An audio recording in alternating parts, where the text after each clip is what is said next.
Hello, I'm Dennis Mannion. I'm a Vietnam veteran. I served in the Marine Corps for 3 years, and I went through the siege at Khe Sanh. I signed up in the fall of I enlisted in the fall of '66 when I had just turned 20. I flew by helicopter from Dong Ha to Khe Sanh, where I was assigned to Charlie Battery 113, a 105 artillery battery. There was a shortage of officers, so because of my training, I became the FO. I was the only enlisted FO in 3rd Battalion, 26 Marines. The rest of them were all lieutenants. On the first day going out, we crossed a river, and the water was up to my chest.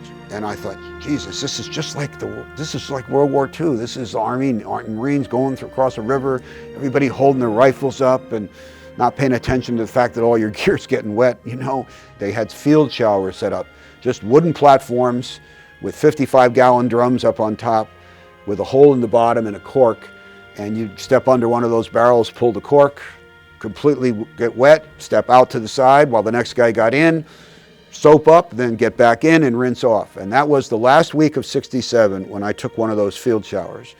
And I never washed again until the last week of April in 1968. I never washed. And so I was on Hill 861 from the 26th of December until the 12th of April. And I was there obviously when the fighting broke out in mid-January. All the hills were on 100% alert on the night of January 20th. So no one's asleep, everybody's awake. And when the green flare went up around 12:30 in the morning of the 21st, and they opened up with everything they had, that was the beginning of the siege. And they put people in through our wire within 15 minutes. All of a sudden, down to the base, you heard ba-boom, ba-boom. And the artillery from Laos in Koh Rak, a big cliff, started firing at the combat base with I think their guns were 130s and 152s, and that was the beginning of the siege. The ammunition dump blew up the first day, famous photos of, there's a guy on the cover of Newsweek magazine with the explosions in the air from the ammo dump. The whole ammo dump blew up that first morning. Probably the scariest moment for me was the night of the 20th. In the evening, just before midnight, they sent me down to the trench in the northwest corner, and Dave went with me, and you could hear the NVA out in the barbed wire, cutting the wire. They were talking. They were like kids on a school field trip. They were cutting the wire, making passages, and you ting, and the wire would spring back, and you think, man, this guy's out there with pliers, and you don't shoot because that gives away, your muzzle blast gives away where you are. But the grunts were throwing grenades out there. I threw one or two as well, and I thought, oh my God, they're coming here. They're going to come through this wire pretty soon, and midnight is when they did. Those guys who died inside the barbed wire, they were all tangled up inside the triple concertina. They were dead right outside the wire, and they just lay there for the first day. Well, they pulled as many bodies when they first left as they could, because that's what their tactic was, to not leave bodies. But these guys were inside the wire and just outside the wire, and within 2 to 3 weeks, they were just skeletons. The rats and the maggots and the bugs had completely eaten all their flesh and their organs, and there was just skeletons still in packs, still with a helmet on, still inside the barbed wire, twisted like this.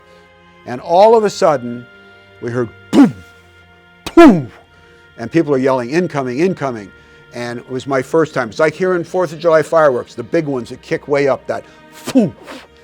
And these are going to go up, and they're going to turn, and going to take about 12 seconds, and then they're going to fall. And just like when our mortar guys work, drop around, crank the barrel, drop around, crank it, change the angle, so that when the rounds hit, they begin to walk through the perimeter. So David jumps in his foxhole, and I jump in my foxhole, and this is the first time for me being shot at with live something, and all you can hear is ba-boom, ba-boom, ba-boom. And the 5th or 6th one landed right on the stove rocks between the 2 foxholes. So when the round hits and goes boom, and all the shrapnel goes this way, they stick right in the ground.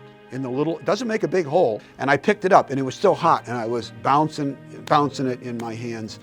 And I said to David, look at this, and still doing this. And he said, no, look at your towel.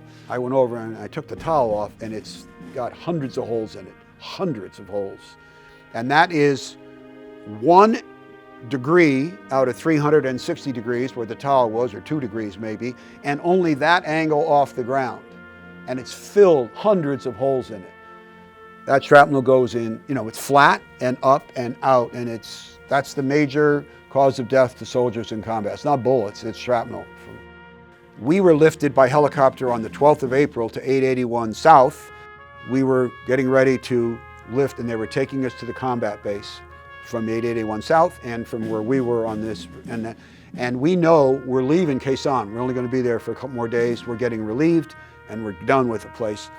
And we're in a 360-degree circle, and they go out by platoon, and the first platoon goes. And the guy whose platoon was Lieutenant Fordham, the guy I had dealt with in my first week in Vietnam there, the first week in the field. He was a real good guy.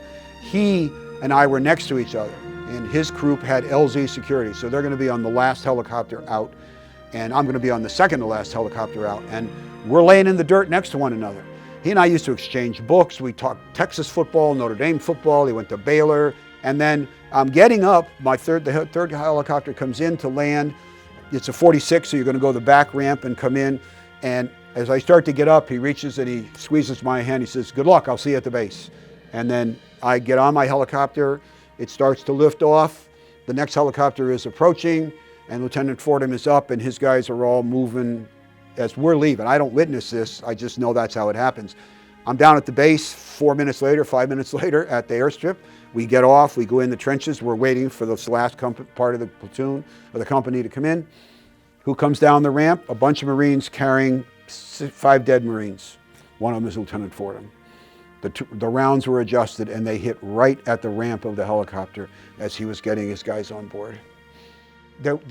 They started building the wall, I guess it was in 80, maybe, 79, 80, Scruggs, and it was all done by donations. The government gave them the land, but the building and the construction, all that was done by donations and veterans. I'd heard there was going to be a dedication in 82 on Veterans Day, and I said to my wife, I was teaching at Sheehan, and it was the football season, and I said, and I was just an assistant then, and I said, I have to go to DC, I've got to go.